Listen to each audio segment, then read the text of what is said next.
በሶስቱ ህግጋት የኢትዮጵያ ታሪክ ምን ይመስላል? ሶስቱ ህግጋትም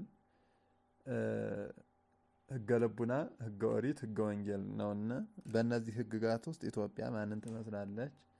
ምክንያቱም የኢትዮጵያ ቤተክርስቲያን ታሪክ ነውና እየተማርን ያለ ነው። የኢትዮጵያ ቤተክርስቲያን ታሪክ ስንል ቤተክርስቲያን ኩላዊት ስትሆን የኢትዮጵያ እንዲባል ያስባላትም የራሷ የሆነ ምስጢር ስላላት የኢትዮጵያ ቤተክርስቲያን ታሪክ የምንለውን ስናይ ኢትዮጵያን ማየታችን አይቀርምና አንዱ ህገ ልቡና ነው። ህገ ልቡና ለሰው በጥንተ ተፈጥሮ ከልዑል እግዚአብሔር የተሰጠው የመጀመሪያ ህግ ነው። ይህ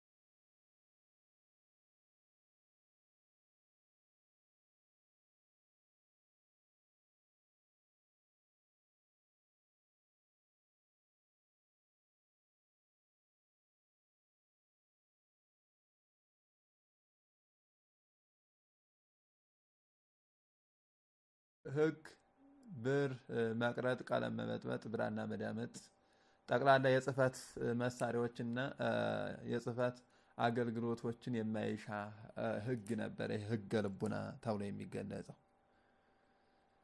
ከዚያም ሰው እንደ መላእክት በህገ ልቡና ተመርቶ እግዚአብሔርን እያመሰገነ እያገለገለና ጠብቆ ፈጣሪውን ፈርቶ አክብሮ ሊኖር እንጂ በደብተር በወረቀት በእርሳስ በእስክሪብቶ ሊመራ አልተፈጠረም አልነበረም። የመጀመሪያ የሰው ልጅ ህይወት መላእክት ዛሬ ብራና መጽሐፍ እስክሪብቶ ቀለም አላቸው እንደማይባሉ ሁሉ አዳም በመጀመሪያ ተፈጥሮ ያ ነበረ። ይህ የሚታወቅ ዘንድ ከሁለቱ ህግጋት ህገ ኦሪትና ህገ ወንጌል ረዘም ላለ ከነዚህ ከሁለቱ ህግጋት በረዝም ጊዜ አሁን ህገ ኦሪት ከ1600 ዓመት ያክል ነው። ህገ ወንጌልንም ስንመለከት ለ2000 ነው። ክርስቶስ እንግዲህ እስካሁን ድረስ ያለውን ዘመን ስናየው 2000 ዓመት ነው የመጣ ነው። ሲደመሩም ብሉይ ኪዳንና ሐዲስ ኪዳን ኦሪት ህገ ኦሪትና ህገ ወንጌል ሲደመሩ የዚያኛውን የብሉይ ኪዳኑን ያክል ነው የሚሆኑት። በህገ ልቡና የነበሩበት ዘመን ለ4000 ያክል ዓመት በህገ ልቡና ተመርተዋል። አብዛኛውን ዘመናቸውን ማለት ይቻላል። የሰው ልጅ 4000 ዘመን ማለት ብዙ ነው። ኢትዮጵያ በህገ ልቡና የፍጥረታት ሁሉ ጌታ እግዚአብሔርን ታመልክ ነበረ። ለዚህም ማስረጃ የሚቀርቡ ምክንያቶች አሉን። አንደኛው የመልከ ጼዴቅ ኢትዮጵያዊነት እንዲሁም ቀለሚጦስ ነገዱ ከነገደ ካም ነው ብሎ በመጻፉ፣ ነገደ ካም ደግሞ የአፍሪካን ክፍል የሚያካልል ሲሆን ኢትዮጵያ የአንዱ የካም ርስት ከአፍሪካ አይጉር አንዱ ኢትዮጵያ የካም ርስት እንደሆነች ኩሽ ተብላ የተጠራችበት አንዱ የካም ልጅ ኩሽ ነው። በኩሽ ስሙን እንዲያስጠራባት ይገልጽልናል ማለት ነው። ከዚያም ስም አጠራሩና የግዕዝ ኢትዮጵያውያን ወይም ደግሞ ኢትዮጵያዊነትን የተላበሰ በመሆኑ መልከ ጼዴቅ ማለት ንጉሰ ጽድቅ፣ ንጉሰ ሰላም፣ የሰላም የጽድቅ ንጉስ ተብሎ ይተረጎማልና ከስሙ ጀምሮ ስንመለከተው ኢትዮጵያዊ እንደሆነ የሚያገናዝቡን አሉ። ሌላኛው የህይወት አኗኗሩ ማለትም መልከ ጼዴቅ ሲኖር የነበረው ህይወት ወንጌልን ይላሉ አባቶቻችን በመልከ ጼዴቅ ጊዜ ታይታ ጠፍታለች። ወንጌል በመልከ ጼዴቅ ጊዜ ታይታ ጠፍታለች ማለት ስርዓቷ በመልከ ጼዴቅ ታይቶ ነበረ። ህልውናው የባህታውያን ህይወት መልከ ጼዴቅ ይኖር ነበረ። እንደገና መስዋዕት የሚሰው የሐዲስ ኪዳኑ መስዋዕት ነበረ። እንደ በግ፣ ላም፣ ፍየል አይሰዋም ነበረ። ዕጣን፣ ዘቢብ፣ ስንዴ ነበረ ለመስዋዕት የሚያቀርብና በእነዚህ ኢትዮጵያዊ ነው የሚለው ኢትዮጵያም ደግሞ ከዚህ ነው የመጣችው እውነትና ሕይወት ስለሆነ ዛሬ ላይ የምትገለገልበት ስርዓት በብሉይ ኪዳን ቀደም ብሎ በሕገ ልቡና በመልከ ጼዴቅ ተገልጾ የታየ እንደሆነ ይነግረናል።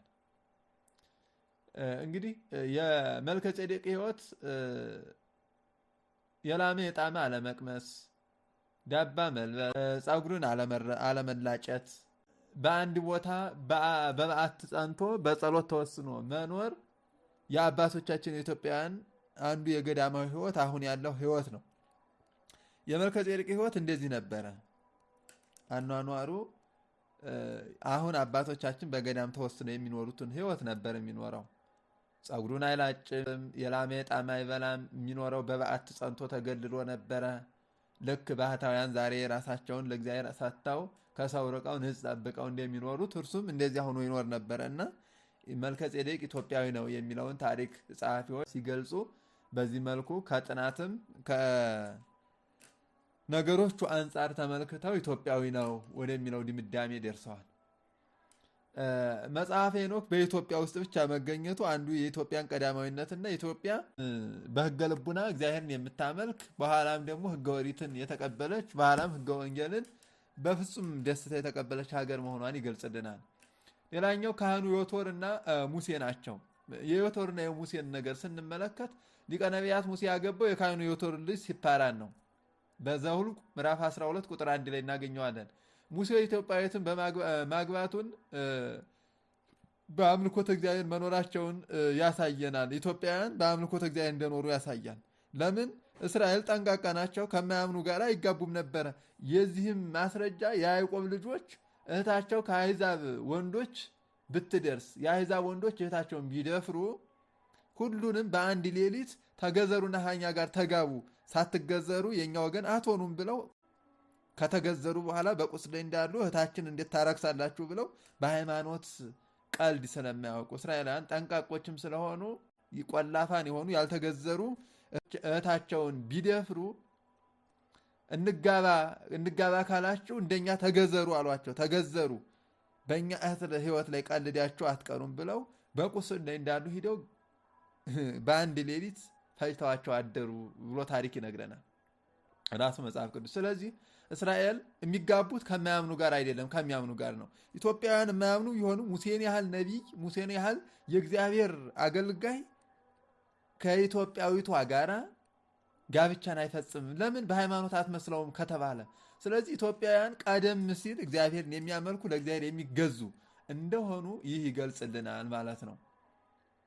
ኢትዮጵያዊትን ያገባት ኑሮ ወይም ደግሞ ከዮቶር ትምህርትን ብቻ ወስዶ ቢሆን እንኳን ይባል ነበረ። ነገር ግን ከሚያምን ጋራ የሚያምን ይጋባል እንጂ ከማያምን ጋር የማያምን አይጋባምና ሙሴ አገባት። ለዚህም እኮ ነው ማርያምና አሮን ሙሴን አሙት። ኢትዮጵያዊቱን በማግባቱ ምክንያት ቢያንጎራጉሩበት እግዚአብሔር ማርያምን በለምጽ መታት ይላል። ማርያም የሙሴ እህተ ሙሴ ማርያም በለምጽ ተመታለች።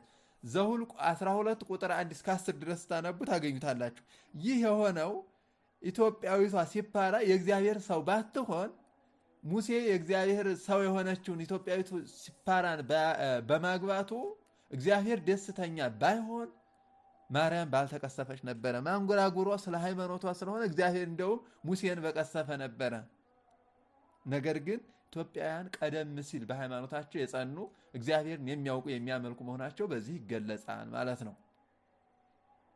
እነዚህ አመክንዮዎች ኢትዮጵያውያን ቀደም ሲል ከሕገ ኦሪትም በሕገ ልቡና ለእግዚአብሔር የሚገዙ እግዚአብሔርን የሚያመልኩ እንደሆኑ ይገልጽልናል ማለት ነው። ዮቶርም ከግብፃውያንና ከፈርዖን ያዳናችሁ ከግብፃውያንም እጅ ሕዝቡን ያዳነ እግዚአብሔር ይባረክ ብሎ መናገሩ ዮቶር እግዚአብሔርን የማያውቅ ቢሆን እንዴት እግዚአብሔር ከግብፃውያን እጅ ያወጣችሁ እግዚአብሔር ይባረክ ብሎ ይናገር ነበረ? አይናገርም።